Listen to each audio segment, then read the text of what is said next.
बिस्मिल्लाहिर्रहमानिर्रहीम। करोड़ों दूदो सलाम हो हमारे हुजूर सल्लल्लाहु अलैहि वसल्लम पर, आपकी आल पर और सहाबा किराम रज़ी अल्लाह अजमईन पर। आज फिर हम लोग कपिंग कर रहे हैं। वज़ू तशरीफ लाए हैं नारोवाल से।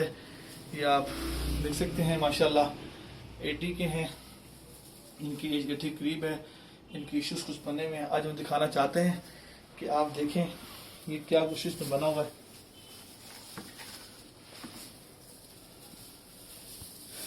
करीब है जरा, ये आप टॉक्सिन देख रहे हैं जो इनकी पिंडी से निकल रहा है।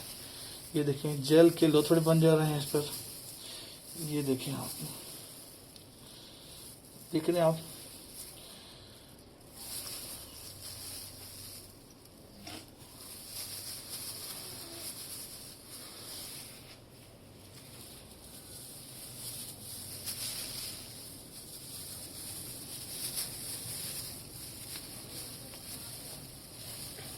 व्यूअर्स आप देख रहे हैं कि ये ब्लड के वो थिक जेल के लोथड़े हैं जिसको हदीस शरीफ में निकालने का बताया। हदीस में बताया कि जो गंदगी पैदा होती है हमारी बॉडी में वो टॉक्सिन से होती है।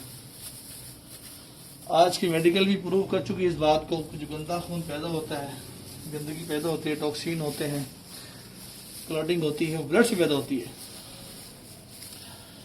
देखिए करीब आके जरा, ये देखिए ये वो जेल है जो आप देख रहे हैं जिसे जम गया है।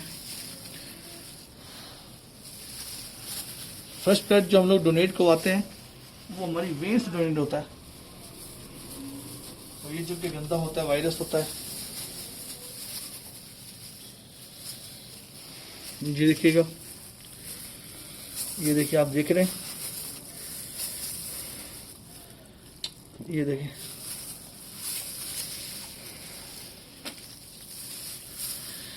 याद रखिएगा, ये से ब्लड निकलने से कोई परेशानी नहीं होती, कोई तकलीफ नहीं होती, कोई ऐसा इश्यू नहीं है किसी मामले में कि आप ये समझें कि इसे निकालने से इंसान कमज़ोर हो जाता है या कमी हो जाती है। ऐसा कुछ नहीं। मैं अर्ज़ करूँ ये आसमानी इलाज है हर मर्ज़ के लिए। 5 साल की उम्र से लेकर 80+ के लिए आप इस इलाज को करें। पूरे पाकिस्तान में तबीब यूनानी हुकूमत तशरीफ रखते हैं, आप उनसे करवाएं, इंशाल्लाह बहुत फ़ायदा होगा। जज़ाकुमुल्लाह खैर। अस्सलामु अलैकुम व रहमतुल्लाहि व बरकातहू।